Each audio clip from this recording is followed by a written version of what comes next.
భక్తి అంటూ పాస్టర్ ప్రవీణ్ కేసులో వెలుగులోకి. రాజమహేంద్రవరంలో ఇటీవల మృతి చెందిన పాస్టర్ ప్రవీణ్ కుమార్ విజయవాడలో 3 గంటల పాటు ఎక్కడున్నారన్న మిస్టరీ వేయింది. హైదరాబాద్ నుంచి బుల్లెట్ బైక్పై బయలుదేరిన పాస్టర్ ఈ నెల 24 విజయవాడ మీదుగా రాజమహేంద్రవరం చేరుకున్నారు. పోలీసుల దర్యాప్తులో విజయవాడలో 3 గంటల పాటు ఆయన ఆచూకీ దొరకలేదు.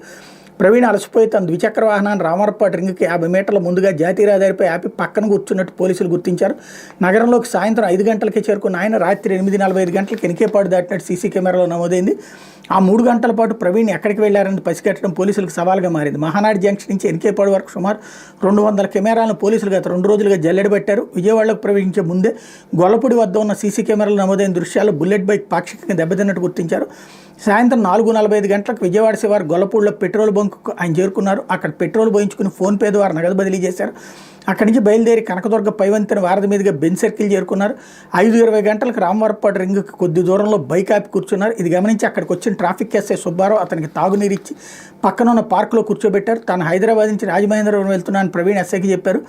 బైక్ హెడ్లైట్ దెబ్బతిని ఉండటంతో అప్పటికే బైక్ ఎక్కడో ప్రమాదానికి గురైనట్టు పోలీసులు గుర్తించారు. హెల్మెట్ ఉండటం వల్ల ప్రాణాపాయ నుంచి బయటపడ్డారని గమనించారు. ప్రవీణ్ ఫోటో తీసుకున్నారు. పాస్టర్ సాయంత్రం 5:30 నుంచి రాత్రి 8:30 గంటల వరకు అక్కడ పార్కులో విశ్రాంతి తీసుకున్నారు. అనంతరం ఎస్ఐ టీ తెప్పించి ఇచ్చారు.